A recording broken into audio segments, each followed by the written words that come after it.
So, aloha and hello to everyone. Yeah, shaka. Um, Thank you to everyone for coming and joining our continuing series on transforming problems. Module 11 of the Discovering Buddhism program that is being organized by Thupten Norbuling Center in lovely Santa Fe, New Mexico. Sorry, my table is shaking a bit. And yeah, although I understand that there are people from all over the world who are tuning into these sessions. So wherever you are, hello and welcome. So let's just get started because I have a lot of nice things to talk about this session. Oops. Okay. All right. So can you see that share? Nice. All right. So I always like to start with a review, make sure that we're all on the same page. I like to think of myself as a big picture guy. And so it's always good to, whatever teaching that we are receiving, to then be able to place it within the overall project of Buddhism. So even in the first session, remember our starting point was this observation by His Holiness the Dalai Lama that all beings desire to avoid suffering and experience happiness, well-being, inner peace, whatever you want to call it, right? And then we started with a brief investigation about then how all of our activities that we've done from birth up until now has been in pursuit of those desires to achieve happiness and avoid suffering. And then we talked about the external and internal conditions of happiness and suffering. And then we went into a bit of this, the Tibetan words of Chiropa and Nangpa. Yes, you remember these Tibetan words? So the Chiropa, or the outer being, their primary strategy, or the main activities they do are focused on arranging the external world in order to bring some sort of happiness or well-being. Whereas the inner being, the which is what the Tibetans use for Buddhist, the inner being is more focused on the kind of inner development of the mind. And we were then able to see why that's the case. And then we related that to the fact that these external factors of the mind, we actually have very little control over, the external events. And we see in the world many decisions made by other people have big effects on us. Um, and we also then investigated how these external kind of material conditions, in and of themselves alone, aren't sufficient to bring the sort of well-being, lasting peace and happiness that we are seeking. And then on the flip side, if we are able to develop our minds, we brought up the analogy of Shantideva, of either covering the whole world with leather or to wear sandals, right? So by developing our mind, we can then, in some way, make ourselves immune to the external events and then remain peaceful, calm, happy, no matter what may be going on outside. So I remember a flyer um, for one of kind of a meditation course that I saw in India, and it had a picture of someone surfing. So sorry, I also have surfing on the mind now that I'm in Hawaii. there's someone surfing, right? And then the sort of caption was, "You can't stop the waves, but you can learn how to surf." Understand? So this ocean analogy is found also in the traditional Buddhist text about samsara. And within samsara, there's always these, waves that are happening uncontrollably, sort of one problem or another. But we can't then, subdue all of our enemies. We can't make everyone do what we want them to do all the time. But these waves, as it were, we can learn how to surf. Means we can learn how to navigate them so that we can remain, uh, you know, upright and peaceful, no matter what the external conditions may bring. Rather than, if we get, if we allow ourselves to get overwhelmed by these, powerful waves, then we will, wipe out, as it were, fall down, and that can be, quite unpleasant, right? So that in general is why there's so much emphasis in Buddhism about training the mind to gain this kind of resiliency in the face of whatever might be happening in the external. And therefore, we were talking about how all of Buddhism then is, in a very real sense, training the mind. And it is because if we're able to transform the mind, then we can transform our experience of the current reality.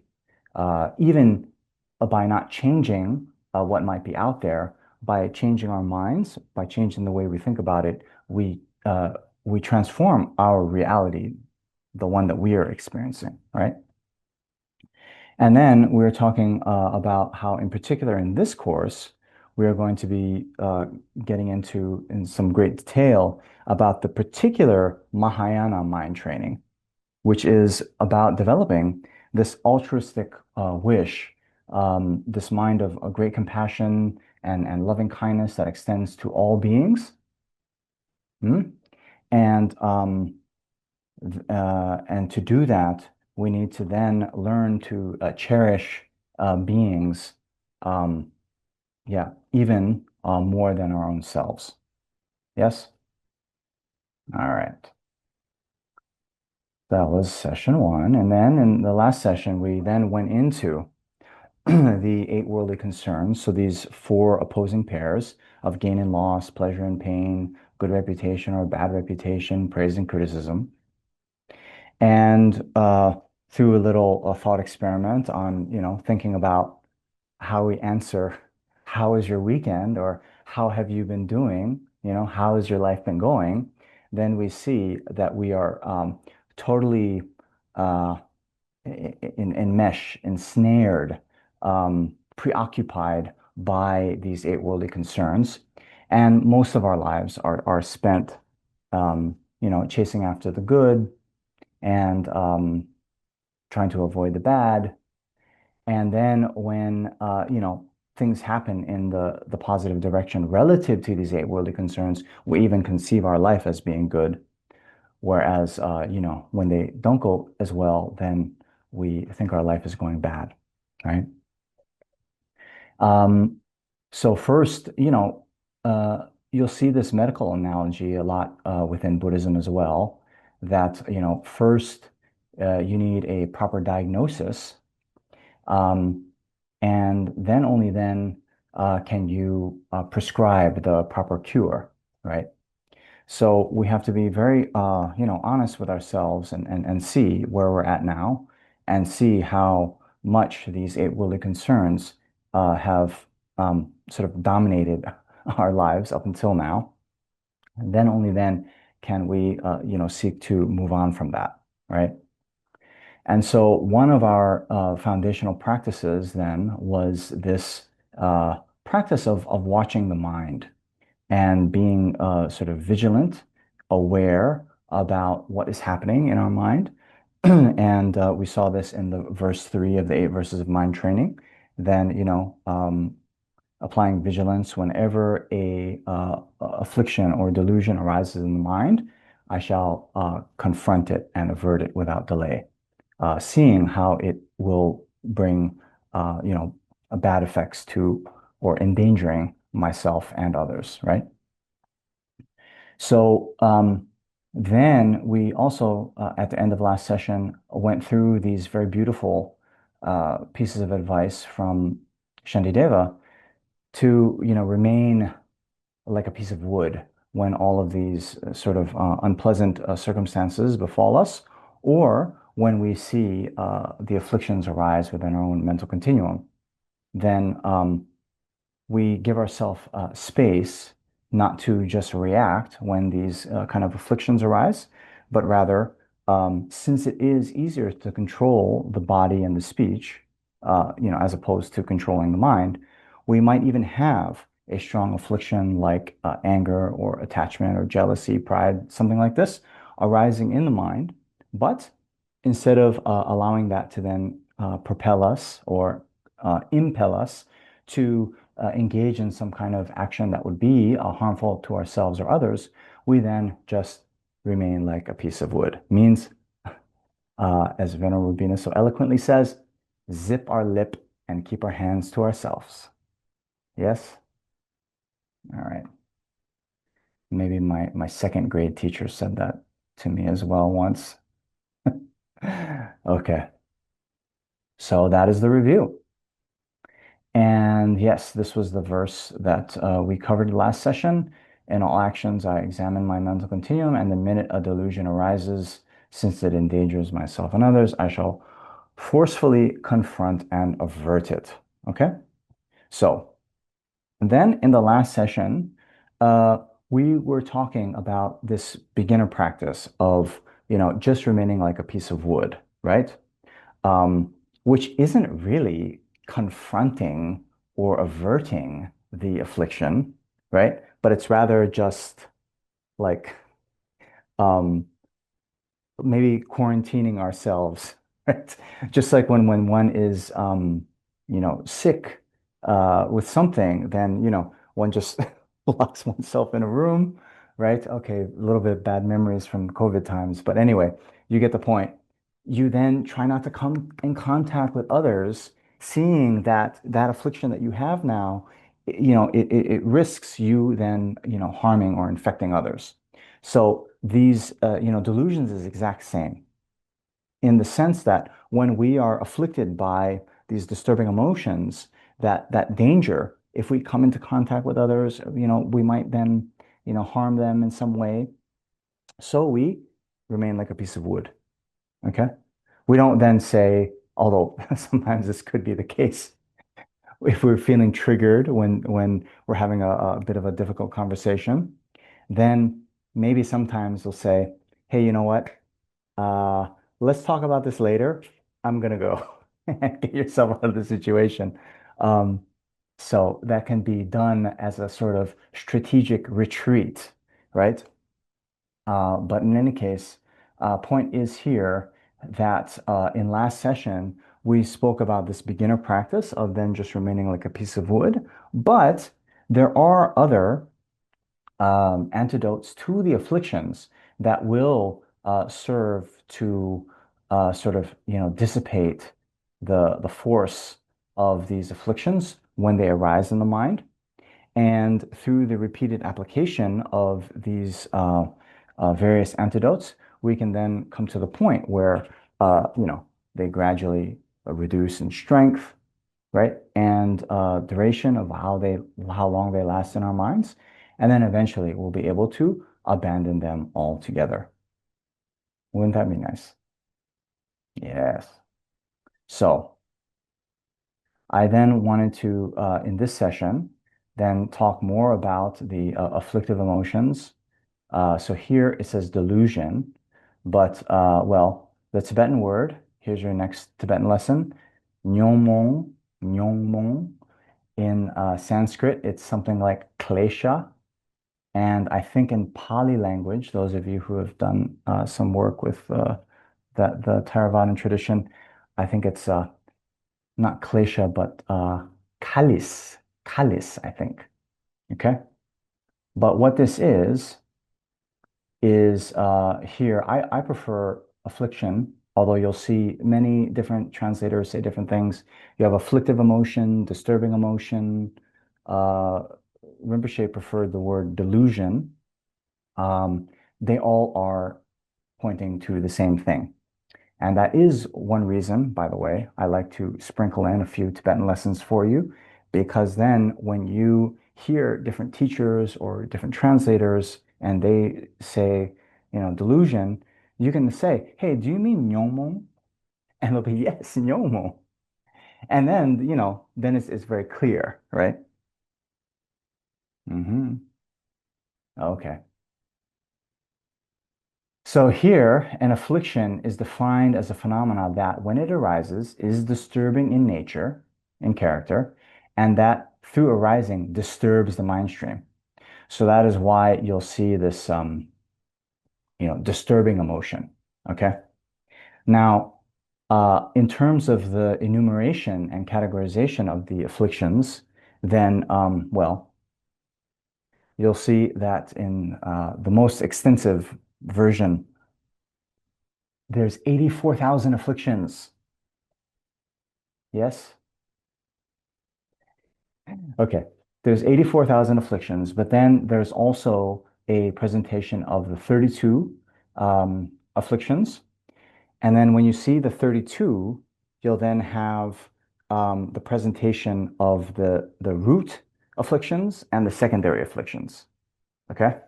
So the root afflictions, there are 10, and then the secondary afflictions are 22. That's how you get to 32. Then of the 10 root afflictions, you'll also see them presented as six.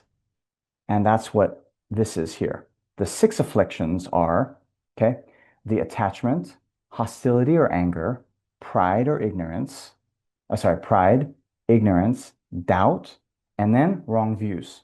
Okay. So those of you, I think you had a whole um, module on samsara and nirvana, and you would have seen this presentation of afflictions, then those of you might know, how do we then get to 10? This sixth one here, wrong views, then has five. There's actually five types of wrong views. So then this list of six, you have the first five, which are non-views, and then number six is the five wrong views. So 5 plus 5 is 10, 10, 10. Yes? Okay. Now, then you'll also see the presentation into the three poisons, right? Three poisonous minds, right? Which are then attachment, hostility or anger, and ignorance. Okay? And those three root poisons are sort of the main ones. Okay? And then just for if you ever go on like a Buddhist game show, and you get a question, how then do we get to the 84,000? Okay. Then it is said that there'll be 21,000 afflictions related to attachment, 21,000 related to anger, and 21,000 related to wrong views. Okay. So what is that? 63,000. How much are left? 21,000 more, right? So then there's 21,000 that are related to a combination of the other three poisons. You understand? Okay. But I'm not giving this Abhidharma presentation. I don't want to get too much into all that. The main point that we have to know is that there are, various ways to sort of characterize and categorize the afflictions, but they all have this common feature of distorting reality. Yeah. So these afflictions, they are not sort of seeing reality as it is. And then because of that, they cause suffering both in the present moment, right? So we can see that moment when we are angry. that moment when we do have jealousy, the moment when we feel prideful. If we are vigilant enough, we'll notice that that mind itself, that experience of the affliction, is suffering in nature. Okay? So that's how it causes suffering in the present. And then how it causes suffering in the future is then when those afflictions are left, to run wild in our mind, they will then impel us to do actions that will harm others, that will then create the karmic conditions for us to uh, experience suffering in the future. Okay? So, uh, Shantideva in the Bodhisattva Charyottara, the Guide to a Bodhisattva's Way of Life, he talks about how, other enemies, right? Um, be it, poisonous snakes or elephants or whatever, right? Or even, another human enemy. The worst those could do to us is, maybe they could take our lives, right? But the real enemy of the afflictions is the one that can, well, one, if we just having one moment of the afflictions and we don't apply the antidotes and then we act out, right? We then create a negative karma that would then throw us into the lower realms for, many, many thousands, even millions of years, right?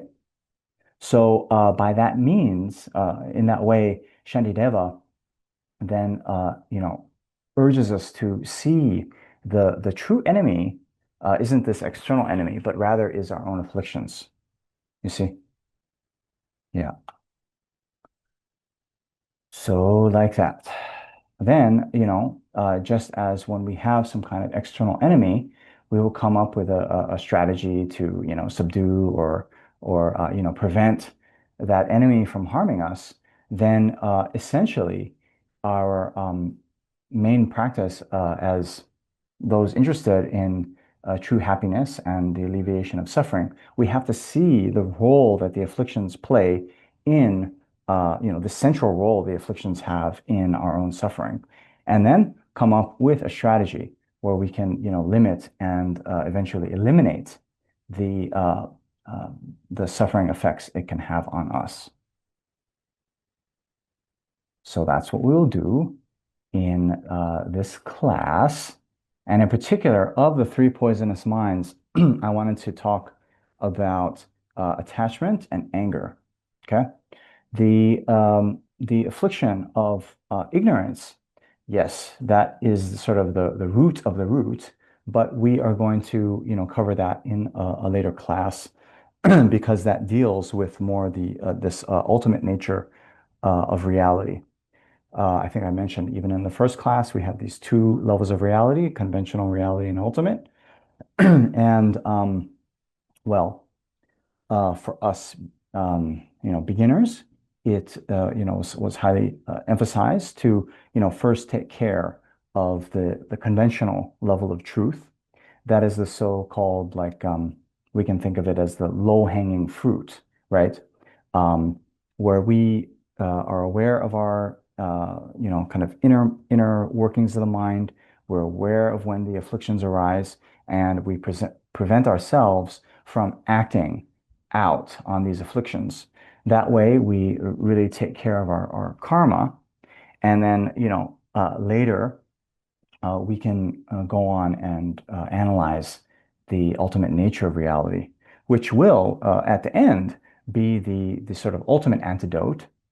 Uh, but as as the great Indian master Aryadeva said, first one abandons negativity, then one abandons the view of the self, then one abandons all wrong views, and she who knows this is wise. Okay, so that is hearkening back to this Lamrim, this graduated stages of the path to enlightenment, where we have sort of the initial practices, which are primarily around abstaining and preventing ourselves from engaging in negative actions, and then we go on to the other practices, which will include uh, analyzing the ultimate nature of reality. Okay, so for now. let us talk about attachment. Okay? So amongst the, three poisons, um, yeah, I'll say this. I think some of you know, well, maybe you don't know, but I'm doing some editing work of Kyabje Lama Zopa Rinpoche's teachings. And in one of the teachings that I recently went over, he was actually doing the refuge ceremony. Yes, you know the refuge ceremony? So taking refuge in the three jewels, that is the way one distinguishes oneself as being a Buddhist. And within that ceremony, um, when so the three jewels is the Buddha, Dharma, and Sangha, right? Yes, I think you had another module, I believe, on refuge, right? If not, I think you have. Okay. So anyway, um, when one takes refuge for to the Dharma, means the teachings, the verse or the line in the Tibetan is Dechak Dandrawa Namgi Cho Chila Kyapsu Chio. Okay, so here's another spin lesson. Okay, Dechak is attachment. Dangdrawa means like separated or free from attachment. Nam is a pluralizer, and Nam Gi Chok is like supreme among the, okay? So it's supreme among that which is free from attachment. Yeah? I go for refuge to the Dharma, the Holy Dharma. Yes? Okay. So Rinpoche then, in the middle of this refuge ceremony, sort of then gave his opinion, right? So, of course, the Dharma is also the supreme of that which is free from ignorance.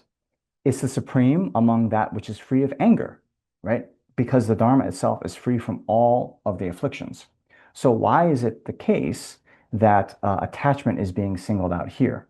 Especially because, as we'll see later, the root of the afflictions is actually the ignorance, the mind that grasps onto an independent uh, nature, uh, intrinsic existence, true existence, existence from the object's own side, like this, right?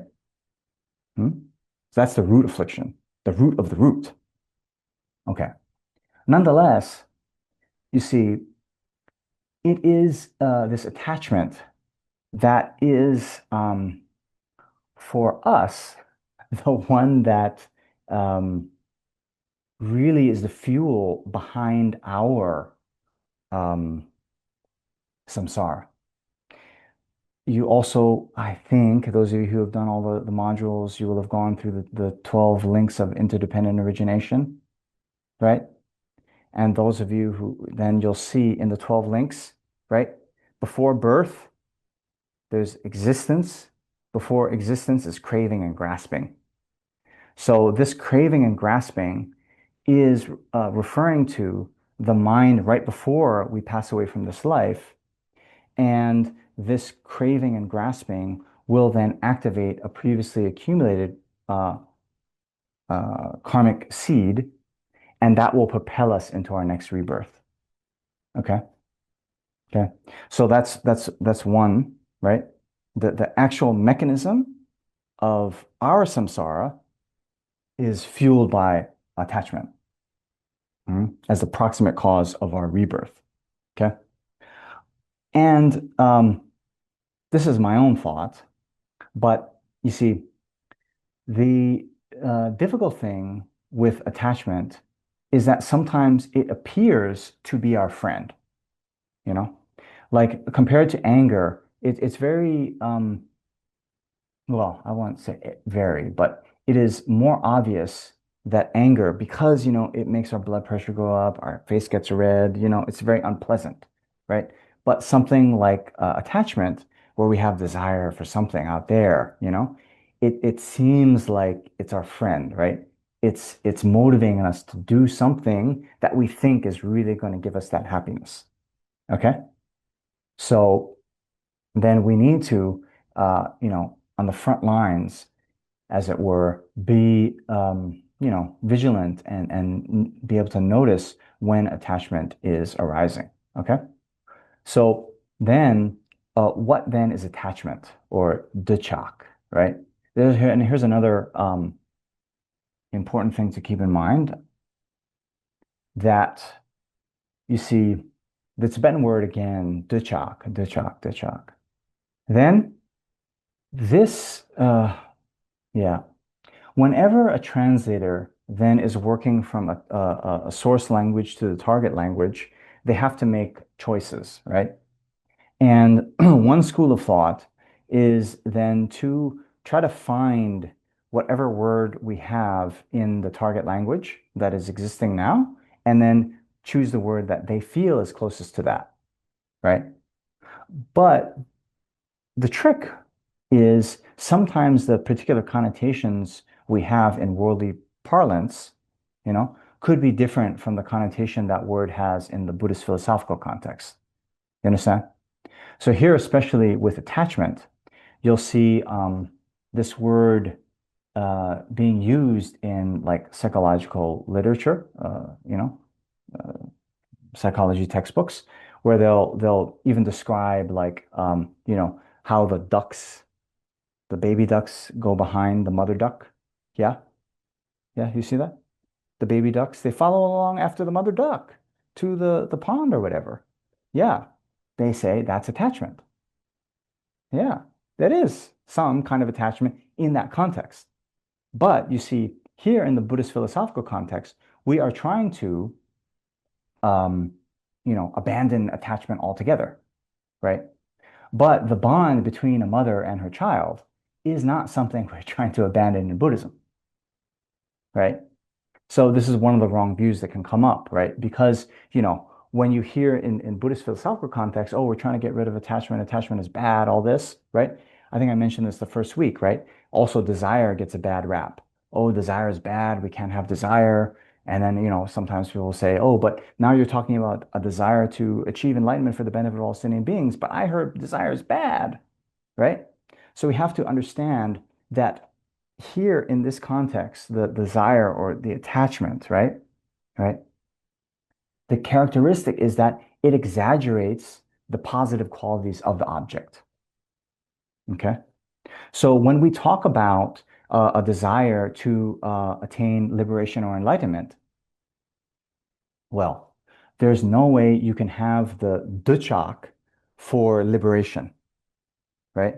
Because actually, we are not exaggerating how wonderful it would be to gain liberation or enlightenment. Actually, we have no idea. If we really knew how good it would be to attain liberation or enlightenment, our lives would be completely different, right? So n not only are we nowhere close to exaggerating, we are kind of undermining how wonderful liberation and enlightenment would actually be. You understand? So here, the attachment we're talking about is along the lines of those eight worldly concerns, those sense pleasures, right? The some material object, or maybe we can also have attachment, duchak towards a person, you know, and then we might exaggerate them to be the greatest thing since sliced bread. Yeah. Um. Sorry, I think there's maybe a few people, English is not their native language. And so you guys know that saying, the greatest thing since sliced bread. Okay. Just means the greatest thing ever. Okay.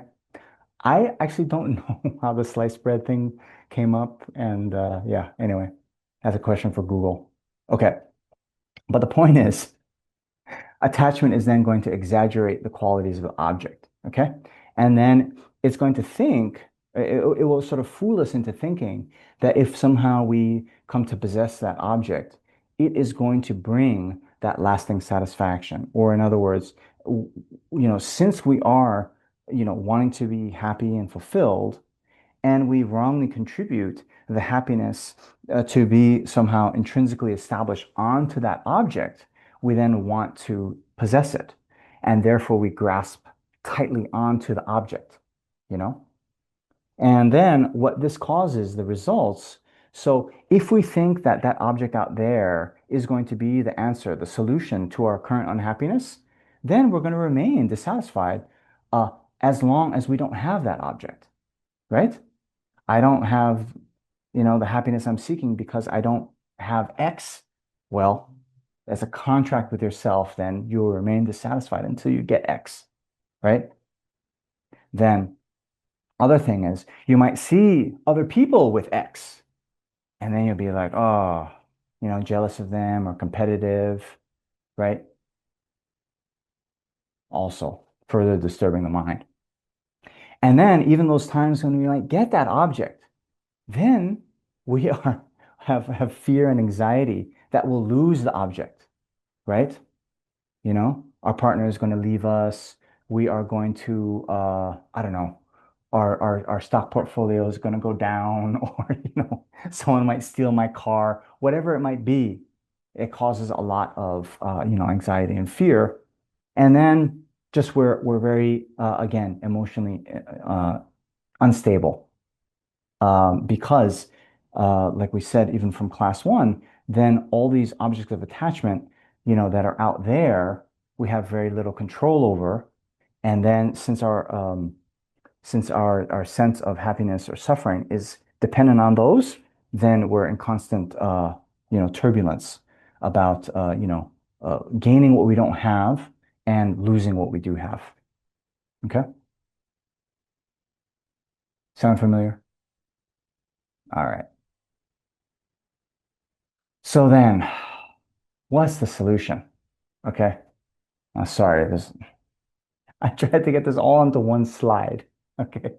I think I did a pretty okay job, right? So remember how we were saying one of the things about attachment is that it has this kind of unrealistic um, assessment or projection of the objects. Okay.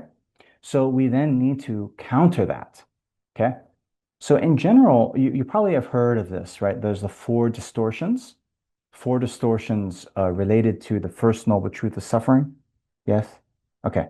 So those things that are actually impermanent in nature, we grasp onto them as being permanent. Yes? Yes? Right. So yeah, we think that these things out there will be, lasting, unchanging, and, reliable sources of happiness for us. Okay. So then we have to remember impermanence to counter the grasping to permanence. Okay. The second one, right? Then we uh, hold things that are actually suffering in nature, those things within samsara. We hold that they are actually, going to be a source of lasting peace, happiness, something, right? Yes. Mm. So then we have to remember the first noble truth, the truth of suffering. Anything that has arisen, due to karma and afflictions is necessarily suffering in nature. And then keeping in mind these different levels of suffering, we're not necessarily talking about the so-called suffering, like, pain, toothaches, heartbreak, like this, but we can think more broadly of it being ultimately unsatisfying, unsatisfactory. Okay? And then the third one, uh, things that are actually impure in nature, we grasp onto them as being pure in nature. Okay. Or, I mean, we can also think of it in terms of, say, like beauty or attractiveness, right? We all know the saying that beauty is in the eye of the beholder, right? And what does that mean, right? That means essentially, right, that there is no sort of intrinsic, right, objective standard for beauty out there, but rather, uh, in the eye of the beholder means whoever is viewing those objects, they then have their own kind of, preferences, and that leads then to their perception of something being attractive or unattractive. Okay. So I think this is a little bit easier to see in relation to food. Yeah.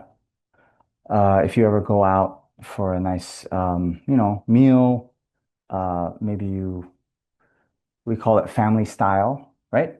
You get all this is very popular in Asian cuisine, right? You get all these dishes for the table, okay?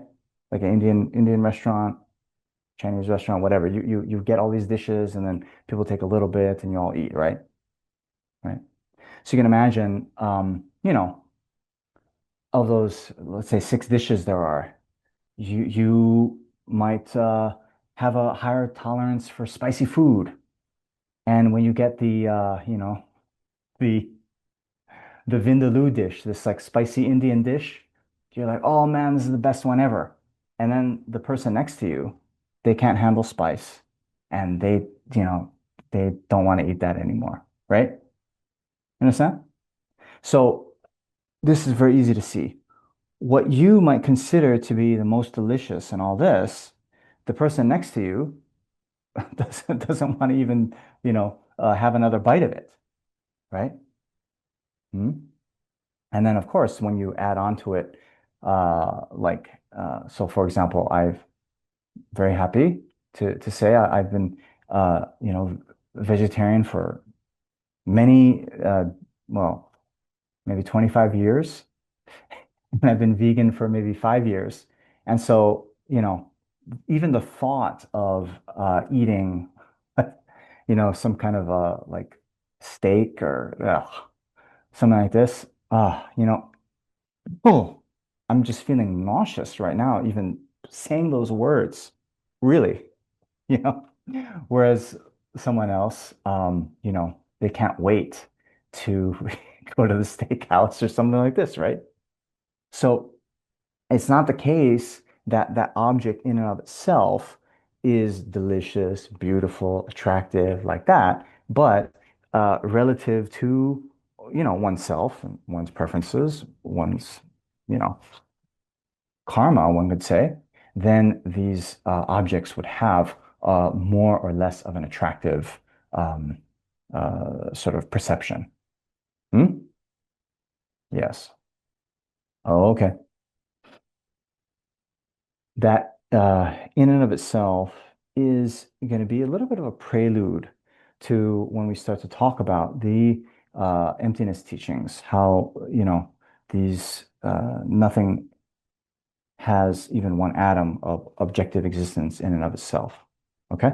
But I'll just plant that seed now, and yeah, we'll return to it in a little bit. Okay?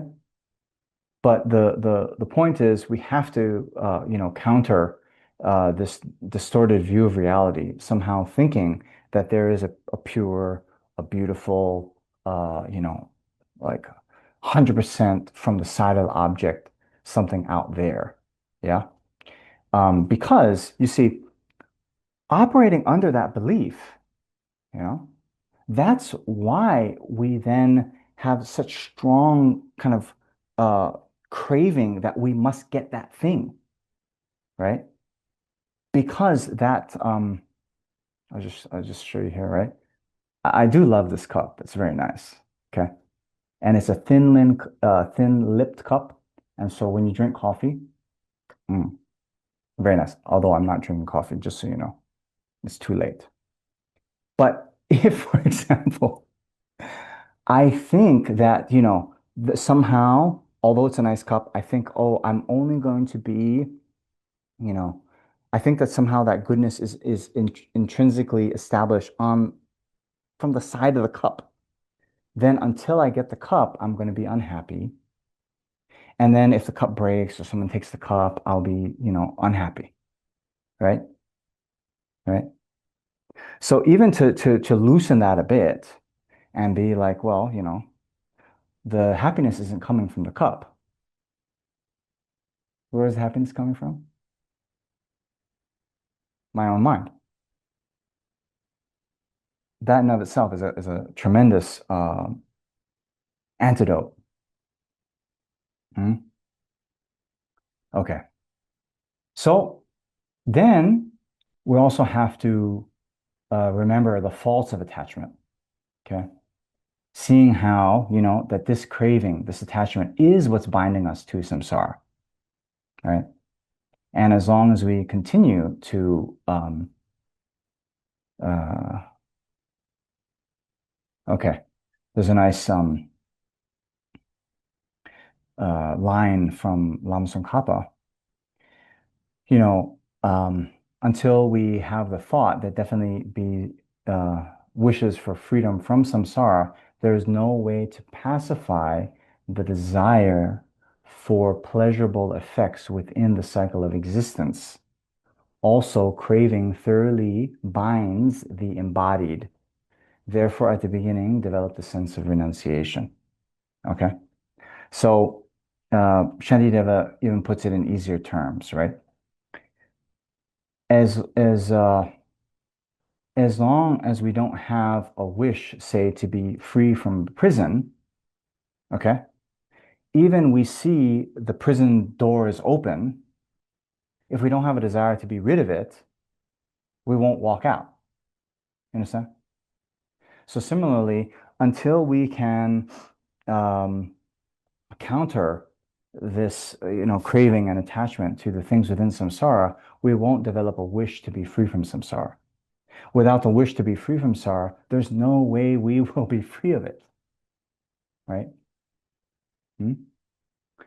And then the second point, this pursuit of the samsaric pleasures, as I said last week, they're so damn time consuming.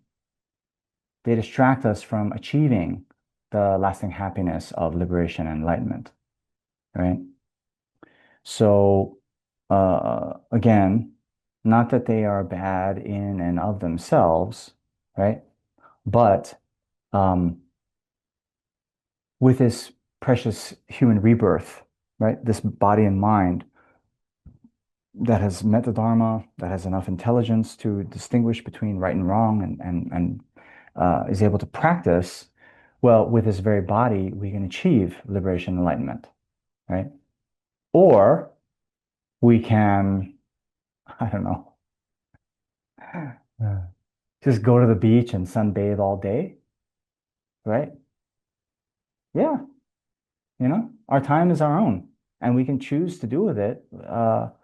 Many of us have a tremendous amount of freedom, right? So it's up to us. And then a last kind of antidote to the attachment, we mentioned this the other week, but cultivating the sense of contentment, the good enough dear mentality, and having few wants. So, uh, yeah, there's here's another Tibetan lesson. Um, oh, chokshe duchung, chokshe duchung. That's having contentment and few wants. So, by the way, I'm sorry, I'm a bit on a Tibetan roll today. But attachment, you remember what that was? De chak, de chak. Okay. So, and then few wants is de chung. The de is the same. Chung is little, few wants. And de chak is how they're saying. De is like to desire something. Chak is another, sometimes they just say that is attachment. Anyway. So having the sense of contentment and having few wants is another antidote we can have to attachment. Okay? Yes. So next, anger. Okay? So anger is kind of the flip side of attachment. Here it is exaggerating the negative qualities of an object. And we have a very sort of narrow perspective of that object, right? For example, if someone was rude to us, right? If someone has harmed us, yeah, we'll be angry at them. And we sort of fixate on that one thing that they did that has displeased us rather than the whole totality of them as a person, right? We see them as them being like 100% bad, right? And usually that's just on like this, the thing they did in the latest conflict we had with them, right?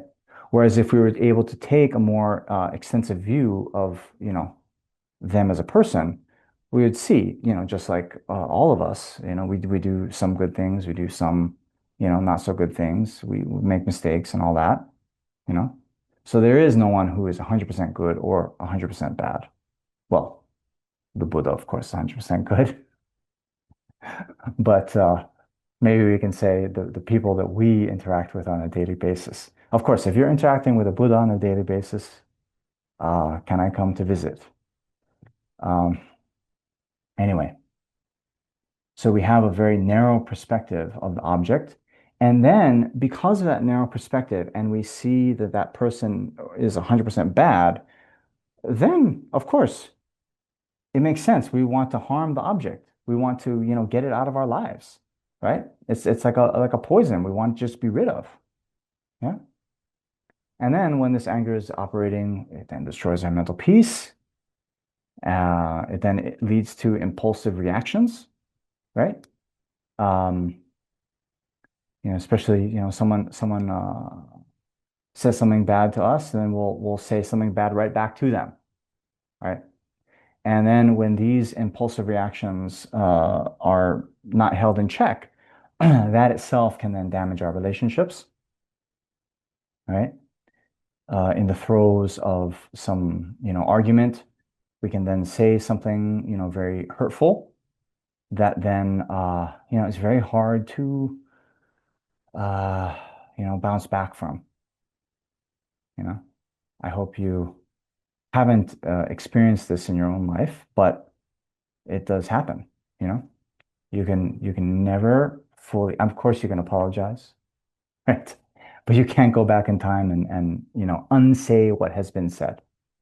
And I think always in the back of the other person's mind, they'll remember, oh, that person said that to me. What do you think? Yeah. And then, of course, those of you who have, studied Lamrim more, this other effect of anger is that it destroys our previously accumulated virtue.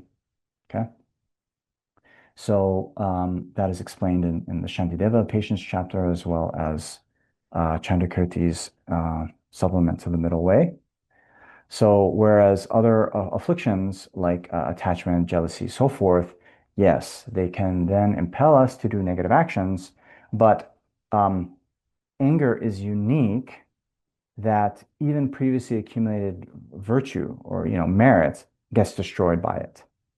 Yeah, that's why um, Shantideva says there is no dikpa, like negativity like anger, and therefore there is no virtue like patience.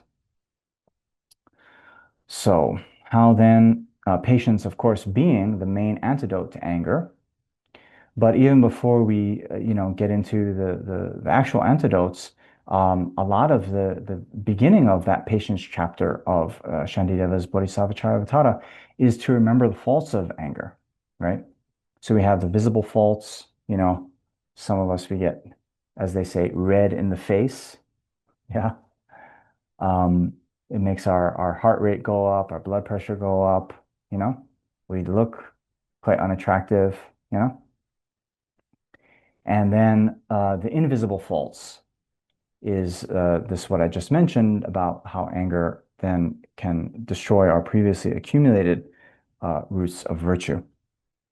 But even laying that aside, I think in Shantideva it says, um, the virtue accumulated over, 1,000 eons can be destroyed in one moment of anger. Okay, even leaving that more subtle, workings of karma aside, we can see, let's say, in our relationships, uh, we might have cultivated a relationship, invested a lot of time and energy, with someone. And then, as I mentioned, when we then have an uncontrolled mind and we say that thing in the throes of anger, we can then sort of destroy the goodwill that we had built up with that person and even destroy the relationship. So, yeah, we don't need to then believe in, past and future lives to see the negative effects of anger. So then next, this antidote, similar to what we did with attachment, we then have to counter our unrealistic, projections of the objects. So then we should investigate how the things are appearing to us at that time and bear in mind that, no one is 100% good or bad. And also, um, when we are harmed, we somehow think that the harm is kind of 100% coming from out there, as if, we were a target that was then being hit by an arrow, right? We view the harm as coming like an arrow to harm us, and we are, kind of innocent bystanders. Yeah? Does it feel like that? I think so. I think so. Just remember again, a nice thought experiment so we can check our reality, we can check our current way of thinking is when was the last time you kind of complained to your friend, right? Right? We call it venting. Yeah, you vent to your friend. Can you believe what my coworker did to me? They said this and then they did that and then they did this, right? And the story we're telling is that we were so innocent and then this like bad person out there, then they really harmed us in this or that way. Yeah, 100%. So then we have to see, take a more realistic view of things, how that harm is actually coming from our own mind. Yeah. And well,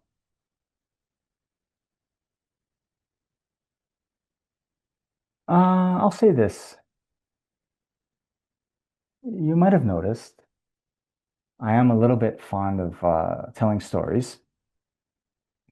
And I will say that the stories I choose to tell are very intentional in nature. And I believe, I hope, I think so. They're all um, illustrative of points that are, we're trying to make in terms of the Dharma.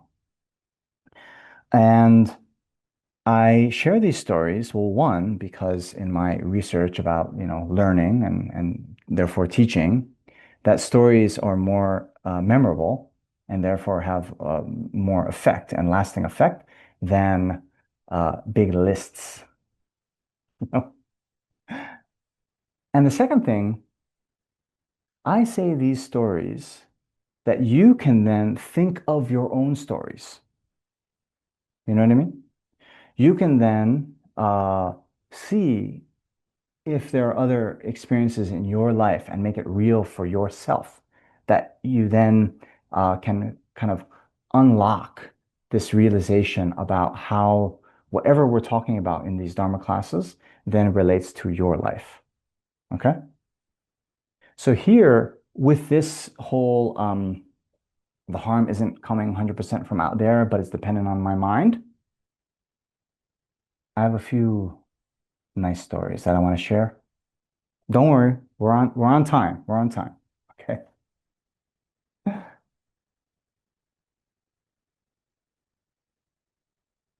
So first one. Uh, Okay, remember. When we are angry at someone we believe has harmed us, we think it is 100% their fault and we had nothing to do with it. Okay? Yeah. And remember the target. Yeah, target being hit by the arrow. Okay? So, uh, many years ago, I was traveling in Italy, in Milano. Okay? and I was in the kind of town square, the Duomo, yeah. And there, there was this big town square, and there's all these pigeons, okay. And people there, okay, they would put little like kernels of corn on your arms. You would like stand like this, right? And they would put corn, and then the pigeons would come and land on you, and it would make a very cool shot. Okay, you with me? So I was there with a few, buddies of mine, and we were doing this, took a couple pictures and all that. Okay. But these people then, okay, after they put the corn on you, they take the picture and all this, they then want money. Yeah. Okay. So now I think how do you say? My hypothesis is that it's mostly Americans on this Zoom, right? So uh, you all know, right? In US, then coins, it's like what? You use a quarter? Okay, whatever. But in Europe, they got the €2 coins. Like coins are worth a lot, right? So me and my friend, the person who took the picture, yeah, they gave us a few pieces of corn, whatever. Give them money, okay? But we gave them coins, right? But a handful of coins, including like some €2 coins, we probably gave them like 5, €6. Not bad for some corn, right? Okay. But this guy, no, he was not happy at all. He wanted like, notes, the kind of money that folds. You with me? So he starts, saying, like getting in our face and all this. He starts yelling, and then my friend is kind of a pacifist, right? This is, by the way, before I met Dharma, so I wasn't as peaceful as I am now. I'm like, yeah, if we give him like €6, come on. But he gives him more money, but he's still not happy. Then he's getting into my face and starts yelling, bah, bah, bah, bah, bah. Now, he was doing all of this in Italian, right? We're in Italy. He's yelling at me in Italian. I do not know Italian. Okay. So it became really comical to me because I could not understand what he was saying. So that did not have its intended effect. You know, I could tell he's upset. There's, the visible faults of anger. So I started laughing, which of course makes him more upset. Right. Anyway, the point is, right? Remember the arrow hitting the target. Okay. That's how it appears to us. If it's something like, you know, harsh words directed at us, we think those words themselves is like the arrow, right? But it's not just the words, because if I were to say, looking off into sky, like, you're stupid, you're ugly, right? Is anyone hurt? No. It has to be like you have to put up the target yourself, thinking that those words are attacking you, right? You have to understand the words, first of all. That depends on your mind. Then you have to think it relates to you. And then you have to be bothered by whatever it is that they're saying about you, right? So, another story, this is not from my life, but I remember many years ago in the Korean parliament, a fist fight broke out. Yeah. And it was because one of the parliamentarians said to another one that his mustache was thin. Yes. So in that culture, it's a big, it's like, macho to have like nice facial hair. Some cultures are like this. Yeah. So then because the other person hearing this it wasn't just your mustache is thin, but then attributing the meaning that that means I'm somehow less of a man, something like this, right? Then has to defend his manhood, right? Therefore gets into a fight. Mm. So this again, just dependent on his mind. Even those words, your mustache is thin. Hey, I have relatively low, amount of facial hair. I admit it. And you can say that to me. No problem. Yeah. And I won't get upset. Now, there's other things about me, unfortunately. If you poke at that, those things that are more meaningful to me, then I might get upset, right? Right. But that's dependent on me, right? And we all have, our own buttons, right? Our own little pet peeves. And that's dependent on our own mind, our own background, and so forth, right? But just keeping that in mind, then we can see in those times someone says something we don't like, then we can check. Oh, it's not that those words in and of themselves, you know, necessarily is making me feel this bad, but it's also dependent on many causes and conditions, some of which are within my own mind, within my own psychology. So if that's the case, then how can we then blame this other person 100% bad? Yeah. All right. So that I think is very, very, very good way to help to control and get rid of our anger. Now, this other one, next point, to reflect that the person who harmed us is controlled by their afflictions. You see, I think I mentioned this last week, but you know, when we think about those instances where we've harmed others, right? Do we ever think about that?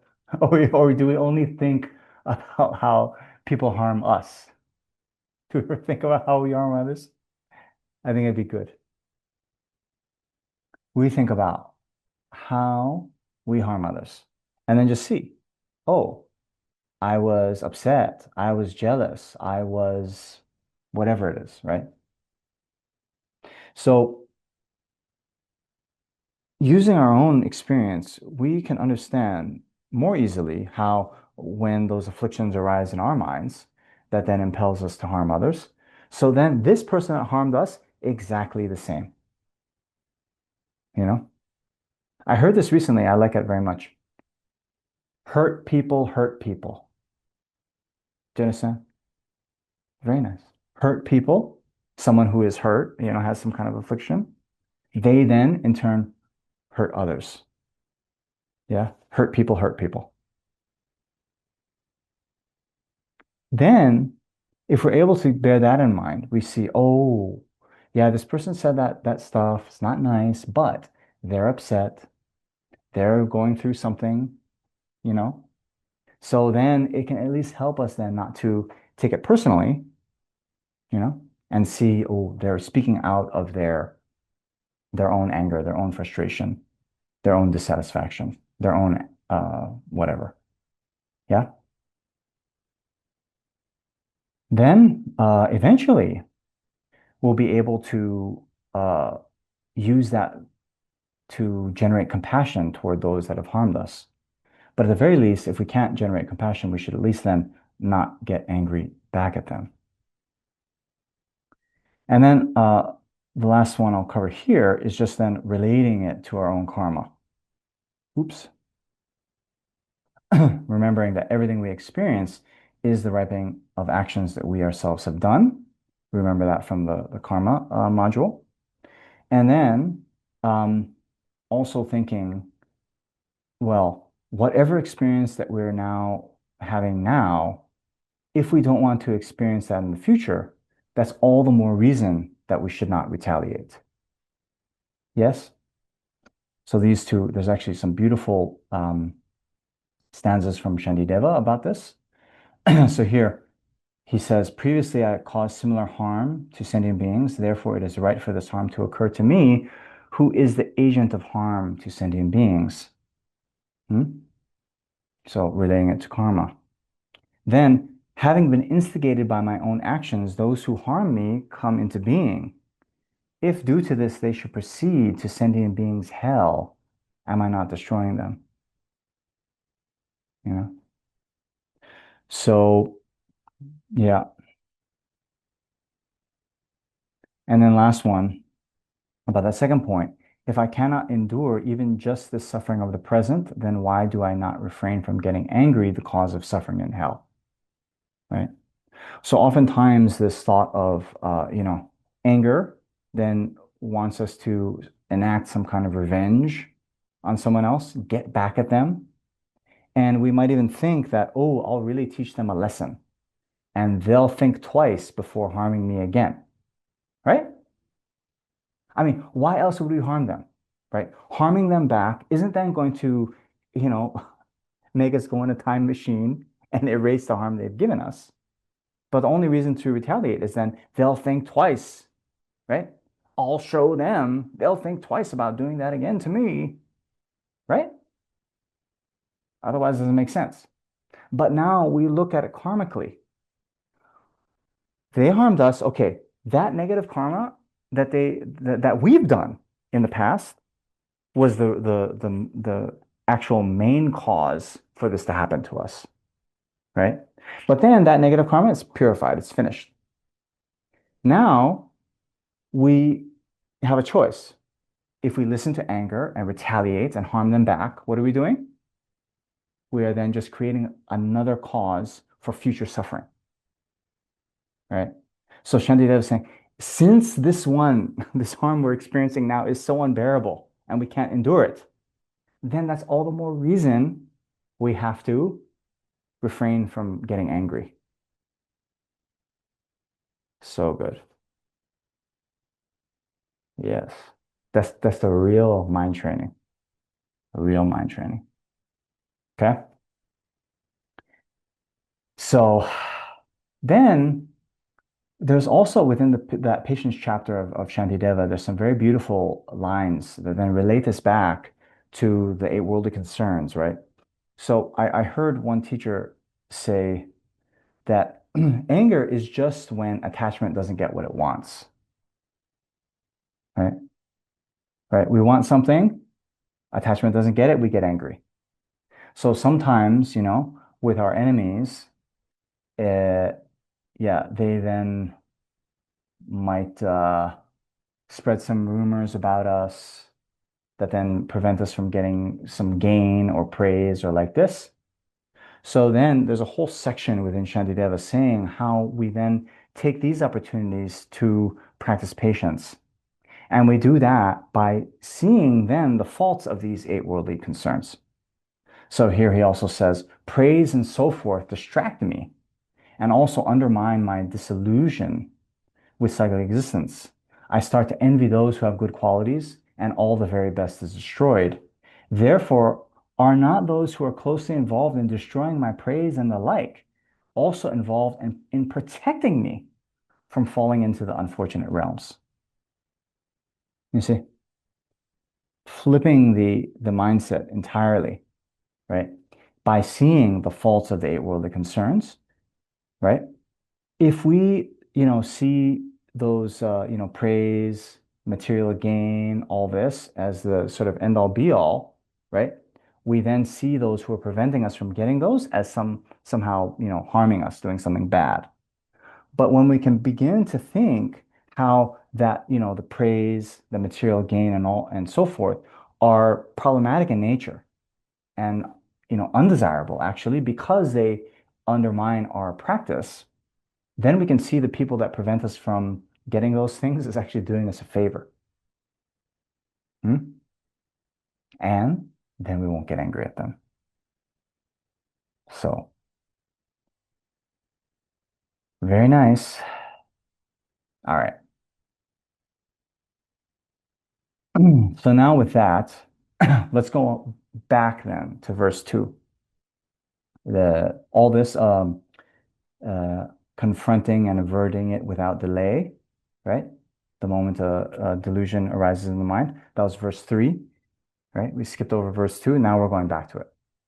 There it says, wherever I am and whoever I am with, I always consider myself the lowest of all, and from the depths of my heart, hold others dear and supreme. Okay. So this verse is about overcoming the pride and arrogance. Okay. So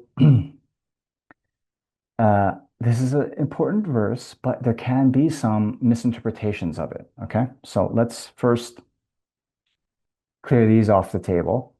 So it's not then about self-hatred. Oh, I'm the lowest. Mm, right? But remember, we are trying to employ some antidotes to distorted ways of thinking. And as we said in the first one, right? In the first lecture, although we're just one and sentient beings are countless in nature, we then, when we consider how much we actually act for our well-being versus others' well-being, we see that we hold ourselves actually as more important than all beings. And that's the real unrealistic thing. So when we have a situation we're trying to remedy, like for example, uh, I don't know, let's say our coffee is too hot. We might even put an ice cube in it, right, to cool it off. Yeah. Because it was boiling to begin with, right? So we don't want it boiling. We also don't want it freezing. But by adding something as an antidote to an extreme situation, we are then going to make it get in the middle ground. Okay. So we don't want to use this as oh, I'm the lowest of all. I'm so bad. I'm the worst in the world and all this. But as an antidote to the inflated sense of self-importance, we then bring it down a couple notches, okay, to something more realistic, something more manageable. Okay.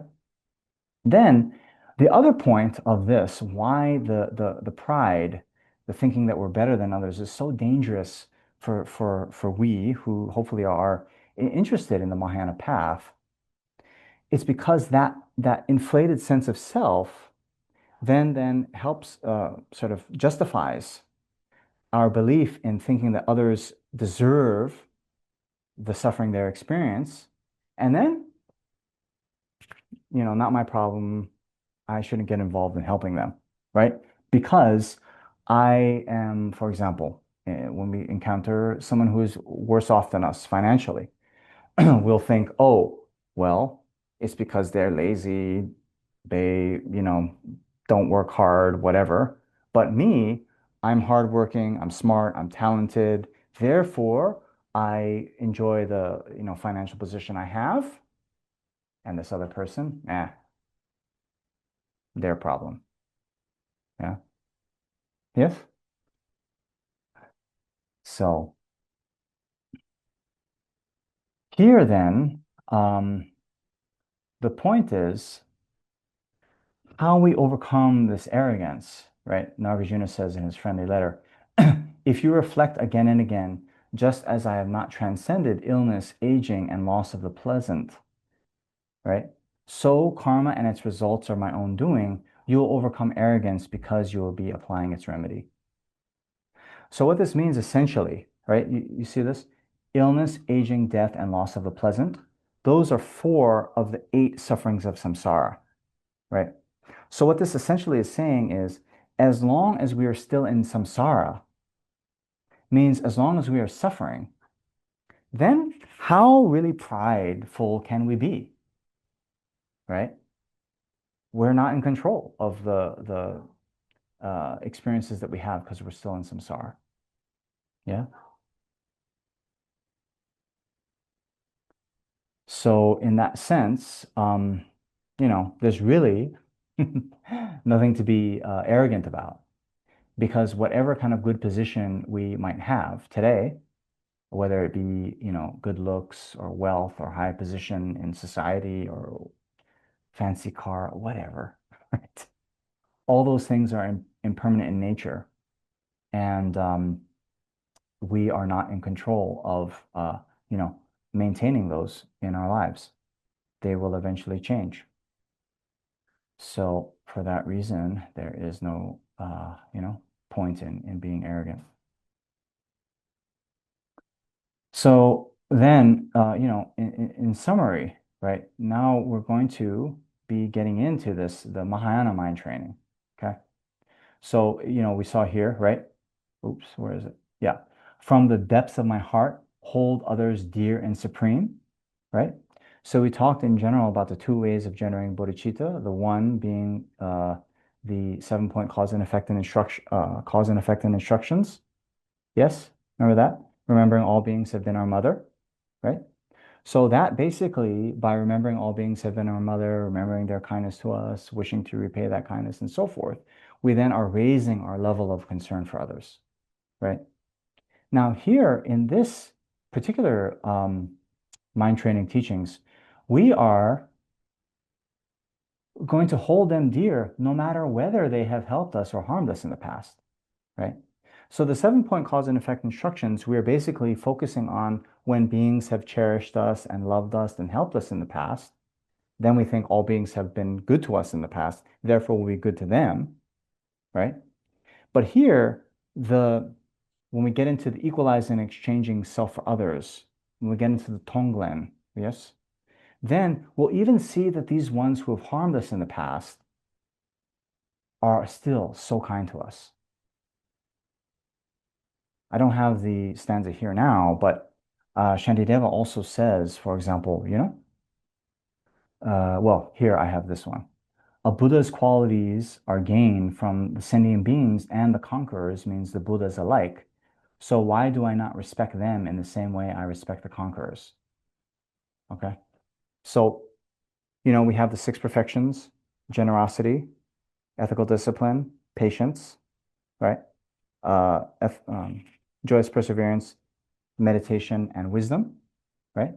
So when we look at, say, the practice of generosity, we actually need suffering sentient beings. We need people who are bereft of some kind of resource, right? That's whom we practice patience in relation to. Yes? We practice patience in relation to people that have harmed us. And since the Buddhas are completely free of all afflictions, they don't harm us, right? So thereby we see that the enemy, the one who criticizes us, the one that harms us, and so forth, they are the essential kind of cooperative condition through which we can practice patience, which is one of the essential practices that we need to train our minds in and perfect as we go along the path to enlightenment, right? So we see that, yes, we gain, enlightenment means, yeah, we traverse the path to enlightenment in reliance on the Buddhas. Yes, it's true. Yes, we receive teachings from them. If we make offerings in relation to the Buddha, we can create merit. But in terms of the whole kind of, undertaking towards the path to enlightenment, we also need suffering sentient beings. We need suffering sentient beings in relation to whom we generate compassion. We need, people who are bereft of resources to practice generosity. We need, people that we could harm in some way and then refrain from harming them to practice ethical discipline. We need people that harm us to generate compassion. Therefore, we come to see all beings as being so precious, you know, um, like in the first verse, uh, more precious than a wish-fulfilling jewel, right?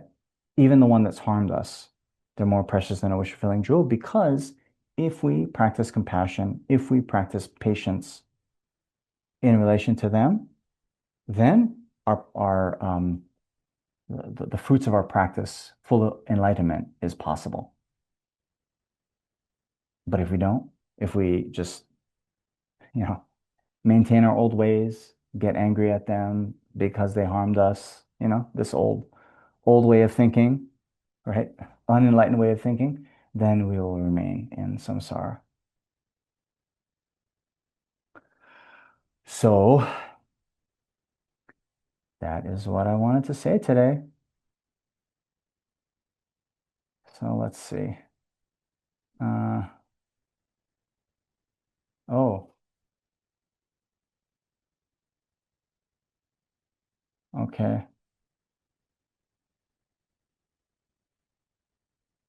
So I just looked at the chats and there's no questions there, but uh, might we have a question?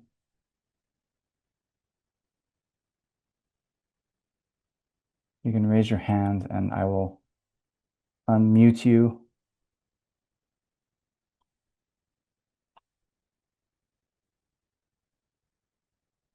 Okay.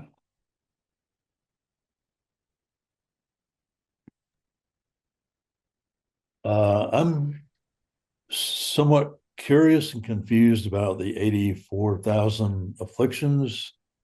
Are they listed somewhere? Why are 84,000 afflictions important?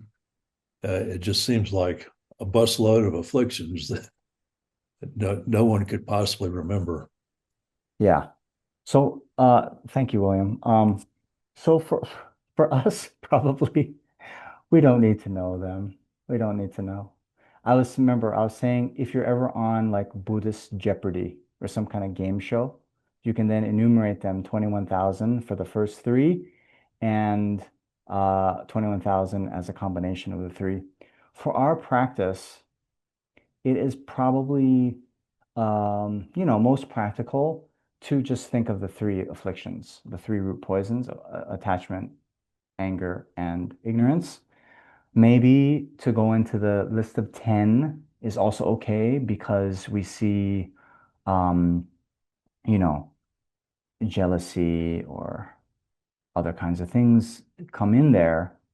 When you start to get into the secondary afflictions, you'll see like belligerence is in there. And they'll say belligerence is kind of a derivative of anger. So, like this. So, yeah, for our purposes, don't need to worry about 84,000. But you'll see that number in, some of the Buddhist texts. And um, I wanted to give you at least enough that you can say something about it. But for our own practice, um, yeah, it's not extremely practical. And I'll admit that. I'll admit that. I will plant my flag in that one. Okay. Later, when if you're studying La Abhidharma Kosha from Vasubandhu or something, then you can get into all this detail, right? But the point of this class isn't to bog you down in um, too much of the philosophical side. Yeah, it's to be very practical. And you know, for us, if we're able to notice that our mind is a bit disturbed and we have a wish that we want to harm this other person back, then whether you call that anger or belligerence or whatever, the point is to, try to apply antidote to that state of mind.